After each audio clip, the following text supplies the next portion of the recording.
He can take decisions. I think वो उसके दिमाग में धर्म सत्य चलता रहता है, उसके बारे में चीजें चलती रहती है। जागना का मतलब लिटरल जागना नहीं है। नहीं, जागने की बात ही नहीं कर रही हाँ। हूँ मैं, स्मरण चलता रहता है। Yes, you are right. मैं आंखें वाला जागना बोल भी नहीं रही।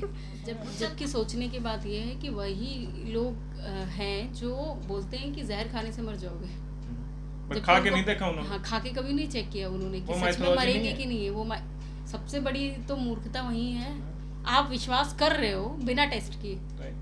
आप क्या हर किसी को थोड़ा थोड़ा चूरन चटा के देखा आपने कि मर जाएगा कि नहीं मर जाएगा? तो सही बात। आपने देखा कुछ भी नहीं, लेकिन आप मानते हो कि और इसको जो खाया मरा, तो मर जाएगा। हाँ। जो खा के मरा हाँ। वो उसी वजह से मरा, ये आपको कैसे पता चला? Exactly. किसी डॉक्टर ने टेस्ट किया, हाँ। उसने टेस्ट करके लिखा कि बता इसकी दिया। वजह से मरा। हाँ। वो भी आपने खुद टेस्ट नहीं किया। यहाँ भी तो विश्वास किसी और पे किया हुआ है। बिल्कुल, बिल्कुल। तो सब कुछ विश्वास पे चल रहा है। हाँ। लेकिन ये लेकिन माइथोलॉजी, हाँ, इसको नहीं मानना है। ये माइथोलॉजी है। जय श्री राम। तो जय श्री राम। आज हम पढ़ेंगे श्लोक नंबर 69। या निशा सर्वभूतानां तस्यां जागर्ति संयमी, यस्यां जागृति भूतानि सा निशा पश्यतो मुने। संपूर्ण प्राणियों के लिए जो रात्रि के समान है, उस नित्य ज्ञान स्वरूप परमानंद की प्राप्ति में स्थित प्रज्ञ योगी जागता है।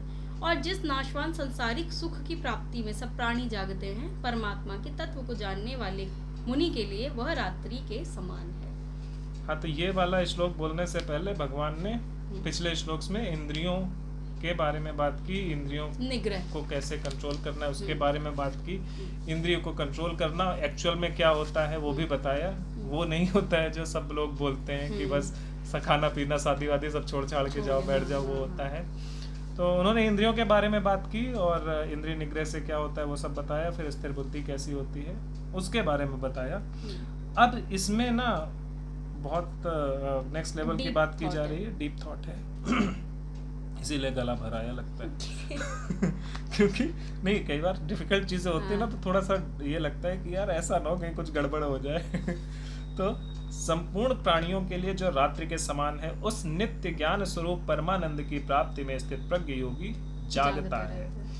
तो जो नित्य ज्ञान स्वरूप परमानंद है, जिसके बारे में पहले बात की गई थी, जो ज्ञान है, ईश्वर का स्वरूप है, जो धर्म है, उसके बारे में जिसको ज्ञान है, वो मनुष्य जो है, वो योगी जो है, वो जागृत अवस्था में होता है। He can take decisions. I think वो उसके दिमाग में धर्म सत्य चलता रहता है, उसके बारे में चीजें चलती रहती है। जागना का मतलब लिटरल जागना नहीं है। नहीं, जागने की बात ही नहीं कर रही। हाँ। मैं स्मरण चलता रहता है। Yes, you are right. मैं आंखें वाला जागना बोल भी नहीं रही। वो हर जगह वो वही सोचता है। लोग जब सो भी रहे होते हैं अपना घोड़ा भेज के कि हाँ आज का काम तो हमारा पूरा हो गया, बट उसको लगता है कि अभी नहीं पूरा हुआ है, अभी बचा है हमारा। तो तब वो ध्यान की अवस्था में, मतलब ध्यान मतलब कि सोचता रहता है, स्मरण करता रहता है, चलता रहता है उसका काम। हाँ, तो वो उस ज्ञान स्वरूप परमानंद की प्राप्ति में वो स्थित प्रज्ञ योगी, जिसकी जो इस तरह से प्रतिज्ञा में होता है, एक तरह से वो प्रतिज्ञा में होता है। उस प्रतिज्ञा को क्या बोलेंगे, मतलब अब प्रतिज्ञा को भी कुछ बोलते हैं। प्रतिज्ञा को नहीं, एक जो मेरे दिमाग में वो चीज आ रही है, जो स्थित प्रज्ञ जो बोल रहे हैं, इसको सरल भाषा में क्या बोलेंगे, मैं ये सोचने की कोशिश करूँ कि वो ऐसा होता है ना कि मतलब उसको, मतलब कोई कंफ्यूजन ना होना, उसको क्या बोल सकते हैं? हाँ, तो उसको तो विवेकी बोलते हैं ना। हाँ, विवेकी, जिसको कोई कंफ्यूजन नहीं होती किसी चीज में, उसी को। तो वो योगी जो है वो जागता है, अर्थात वो जागृत अवस्था में होता है। और जिस नाशवान संसारिक सुख की प्राप्ति में सब प्राणी जागते हैं, परमात्मा के तत्व को जानने वाले मुनि के लिए वह रात्रि के समान है। तो अब ये कह रहे हैं, भौतिकता है, मुझे लगता है ये भौतिकता एक से ज्ञान कनेक्ट है, कर रहे हैं। एक ज्ञान है, एक भौतिकता है, एक ज्ञान है, धर्म है, ईश्वर है। यद्यपि ये तीनों चीजें एक ही हैं, तीनों बिना एक दूसरे के संभव नहीं है ना, तीनों एक ही हैं। तो उस नित्य ज्ञान स्वरूप परमानंद की प्राप्ति जिस योगी को हो जाती है, वो योगी जागता है, अर्थात जागृत अवस्था में होता है। उसका दिमाग हमेशा जगा हुआ होता है। नहीं, सुप्तावस्था और जागृतावस्था का मतलब है ना, जागृत सुप्तावस्था मतलब सोने वाली नहीं, सुप्तावस्था मतलब जो जिसको दिमाग काम नहीं करता, वो क्या होता है, वो कोमा में है, वो चल फिर तो रहा है, but he is a zombie, जिसको कोई भी कंट्रोल कर सकता है। उसकी इंद्रियां तो कंट्रोल करती हैं, या तो कोई बाहरी बंदा कंट्रोल कर रहा होता है, या वेंटिलेटर कंट्रोल कर रहा होता है, या कोई बाहरी कोई लीडर कंट्रोल कर रहा होता है, कोई रिलीजन कंट्रोल कर रहा होता है, कोई पॉलिटिशियन कंट्रोल करता है, जा मार सब लोगों को, तेरे को इतना ही है। तो वो कंट्रोल्ड होता है। कौन कंट्रोल्ड होता है? वही जो सुप्त अवस्था में होता है। जो सुप्त अवस्था में होता है। लेकिन जिसको परमानंद की प्राप्ति में जो योगी होता है वो जागृत अवस्था में होता है, अर्थात उसको कोई कंट्रोल नहीं कर सकता, अर्थात वो इंडिपेंडेंट होता है, स्वतंत्र होता है, उसको पता है सही क्या है गलत क्या है, और वो किसी के कहने से कुछ नहीं करता, वो डिसीजन लेता है तुरंत, अपनी अंतरात्मा की आवाज सुनकर वो डिसीजन लेता है, अपनी बुद्धि का उपयोग करके वो डिसीजन लेता है कि ये सही है या नहीं है, उसके हिसाब से वो कर्म करता है। और जो ये ज्ञान है, जो परमानंद की प्राप्ति में ये बंदा लगा हुआ है, वो जो ज्ञान और परमानंद की प्राप्ति का रास्ता है, वो रास्ता जो है वो संपूर्ण प्राणियों के लिए रात्रि के समान होता है। उनको ऐसा लगता है कि ये तो फर्जी है, जैसे लोग बोलते हैं ना, ये क्या पूजा पाठ, क्या ग्रंथों को पढ़ना, क्या भगवत गीता, क्या रामायण, ये सब फालतू चीजें हैं। कहते हैं क्या है, इसे तो सब माइथोलॉजी, इसमें कुछ नहीं है। नहीं, इसको पढ़ोगे तो तुम तो फिर वैरागी हो जाओगे, वो वाला वैरागी। दो तरह के लोग हैं, एक कहते हैं वैरागी हो जाओगे, दूसरे कहते हैं माइथोलॉजी है, इसमें कुछ वो नहीं है। सुबह और शाम पूजा कर लो, बस बहुत है, उससे ज्यादा की जरूरत नहीं। तो मतलब बहुत भगवान को कुछ चाहिए ही नहीं। हाँ, तो दोनों ही जो हैं उनके लिए, दोनों के लिए रात्रि समान है। एक वो है जो कह रहा है भगवान को कुछ नहीं चाहिए, पढ़ने वढ़ने की जरूरत नहीं है, तुम बस धूप बत्ती जलाओ सब कुछ मिलेगा। दूसरा वो है जो कह रहा है माइथोलॉजी, भगवान कुछ नहीं होता है, क्या है इन चक्करों में पड़े, उसको मत पढ़ो। और वो दोनों के लिए ही ये रात्रि समान है। अब इन दोनों के बीच में बैठा है वो स्थित प्रज्ञ योगी, वो सच्चाई जानता है। हाँ, वो शायद पूरा जानता भी नहीं, हाँ। लेकिन वो उस परमानंद की प्राप्ति में लगा हुआ है, तो वो जान जाएगा। मुमुक्षु बोलते हैं ऐसे लोगों को ना, अभी लगा हुआ है वो जानने, सत्य को जानने। हाँ, लेकिन वो इतना जान गया है कि यहाँ बहुत बड़ा है। हाँ। उसको ये पता है कि बहुत बड़ा है, अब क्या है वो जान लेगा, अगर उसको ये पता है कि बहुत बड़ा है। ये दूसरे जो है, जो सो इतना भी पता है तो बहुत है उसके लिए। जो सो रहे हैं रात में, उनके लिए, उनके हिसाब से सोचो कितना है। वो तो अगर इतने तक पहुंच जाए बहुत बड़ी बात है। वो 50-60 साल सोच लो, 1000 साल भी जिंदा रहना तब भी नहीं पहुंच पाएंगे, बिकॉज दे आर स्लीपिंग। उन्होंने जब ये डिसाइड कर लिया कि ये सब फालतू है ही नहीं ऐसा कुछ, तो उसने डिसाइड कर लिया है ही नहीं, तो क्या होगा फिर, कैसे करेगा वो? सही बात है ना।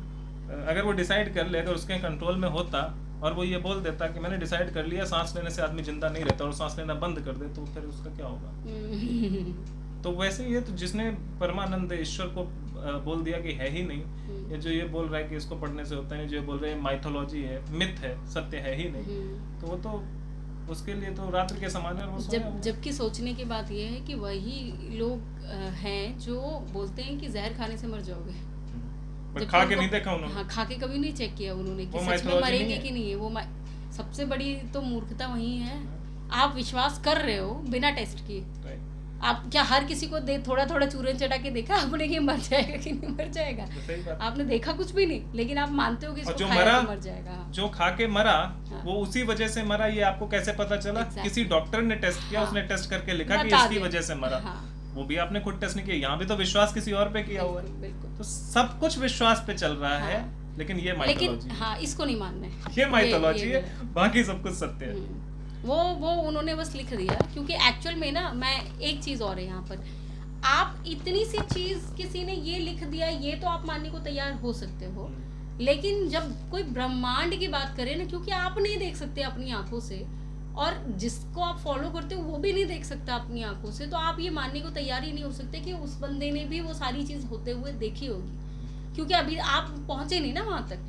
जैसे पहले मोबाइल फोन, मैं कुएं का मेढक हूं, तो मेरे लिए यही दुनिया है। क्योंकि मोबाइल फोन जब स्टार्टिंग में छोटे वाले आए थे, तब उनको नहीं लगता था कि इससे ऊपर भी कुछ आ सकता है। फिर उसके ऊपर आया, तब उनको ये नहीं लगता था कि उसके ऊपर कुछ आ सकता है। तो अभी ये वाला भी आया, अभी और उसको ऊपर नहीं लगेगा कि टच के बाद भी कुछ आ सकता है। बट देखो, अभी फ्लिप वाले आ रहे हैं, फोल्ड करने वाले फोन आ रहे हैं, जबकि इम्पॉसिबल है सोचना, बट क्योंकि वो उसी लेवल तक ही सोच सकते हैं, उसके ऊपर सोच ही नहीं सकते। तो जब कोई बोलता है ना कि नहीं ये भी हो सकता है, तो बोलता है ये मूर्ख है, ये हो ही नहीं सकता, हम तो नहीं मान सकते, क्योंकि हम तो ना तो हम सोच सकते हैं, हमारी क्षमता उतनी सोचने की भी नहीं है कर तो हम वैसे भी नहीं सकते।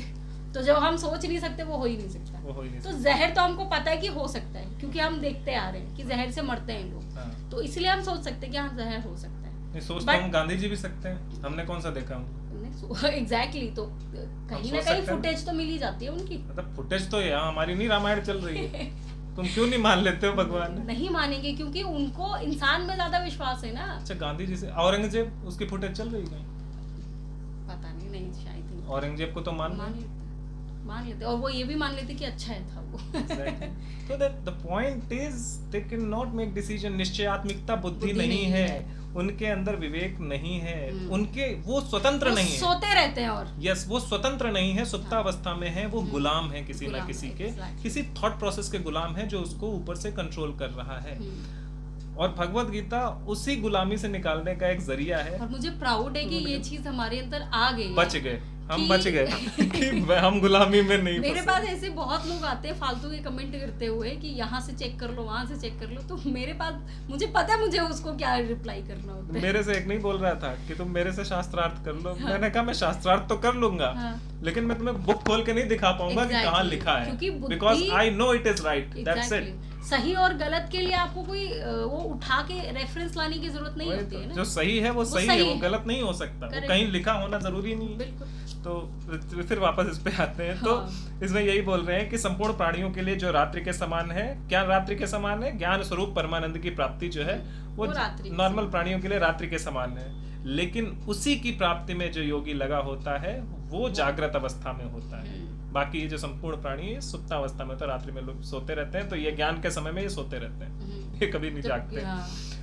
और इवन ज्ञान बट भी रहा होता है तो बोलते हैं नहीं अभी हमारा अपना ज्ञान अपने पास रखो, जाओ, हमें नहीं चाहिए, और फिर फिर उसके बाद और जिस नाशवान सांसारिक सुख की प्राप्ति में सब प्राणी जाग रहे होते हैं। अब जितने आपको पढ़े लिखे मिलेंगे, पढ़े लिखे मतलब जिनको टॉट, जिनको सिखाया गया है, जिनमें बुद्धि नहीं है, उन्होंने कुछ सीखा है और उसको लेके उसी थॉट प्रोसेस की गुलामी के साथ वो जीवन अपना जी रहे हैं। ऐसा नहीं जो स्कूल गए वो सारे खाली पढ़े लिखे हैं, बुद्धिमान नहीं है, उसमें कुछ पढ़े लिखे हैं, कुछ हम भी स्कूल गए। यस हम भी स्कूल गए।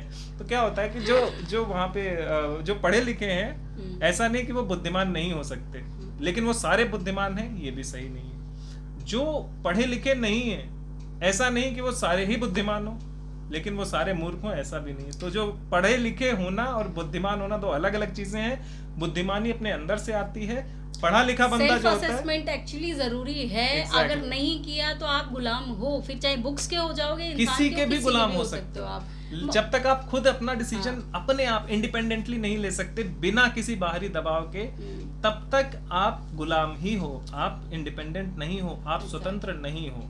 तो अगर आप स्वतंत्र नहीं हो तो क्या हुआ? गुलाम ही हो। बीच बीच में भूल जाता हूँ कि मैं बोल क्या रहा था। फिर गुलाम हो, और क्या। अगर आप स्वतंत्र नहीं हो तो गुलाम हो, और यहाँ पर मेन बात वही है, आपको वो हाँ, तो मैं ये बता रहा था कि ये जो गुलाम हैं, जो पढ़े लिखे प्राणी हैं, ये नाशवान सांसारिक सुख की प्राप्ति में ये जाग रहे होते हैं, राइट? ये गुलाम प्राणी होते हैं। पढ़े लिखे तो होते हैं, दे विल प्रूव कि हम पढ़े लिखे हैं, बट कोई इंसान इस पर ध्यान नहीं देता। पढ़ा लिखा मतलब क्या? पढ़ा लिखा नहीं होता। पढ़ा लिखा मतलब जिसको पढ़ाया और लिखाया गया, राइट? और बुद्धिमान क्या होता है? जो सेल्फ असेसमेंट बुद्धि हो जिसमें। एग्जैक्टली। तो पढ़ा लिखा और बुद्धिमान होना दो अलग अलग चीज। जो पढ़ा है उसको कुछ भी पढ़ाया गया है, उसको जो पढ़ाया गया उसको वो आता है, मानता है। और जो बुद्धिमान है उसको विचार करता है, उसको पढ़ाया गया नहीं पढ़ाया गया, वो अपने आप अंतरात्मा की आवाज से सेल्फ डिसीजन लेता है, और वो डिसीजन लेने के बाद वो डिसाइड करता है सही है या गलत है। तो जो पढ़े लिखे लोग होते हैं वो नाशवान सांसारिक सुख की प्राप्ति में ही जागते रहते हैं, और परमात्मा के तत्व को जानने वाले मुनि के लिए वो रात्रि के समान है। वो सांसारिक जो सुख के चक्कर में दुनिया इधर उधर भटक रही है, रो रही है, उस चक्कर में वो पढ़ता नहीं है। उसको वो रात के समान मान के, जब उसका विषय था तो चुपचाप सो जाता है। अरे रसगुल्ला खाना है, मैं सो रहा हूँ यार, तुम खाओ, मेरे को तो क्या है, खाली रस मिलेगा तो भी मेरा तो पेट भर ही जाएगा। तो जो परमात्मा के तत्व को जानते हैं या जानने की इच्छा में है, उनके लिए ये जितने सांसारिक सुख हैं, भोग हैं, ये सब रात्रि के समान है, और ज्ञान उनके लिए रात्रि के समान है जो इन सांसारिक सुखों में पड़े हुए। जय श्री राम। जय श्री राम।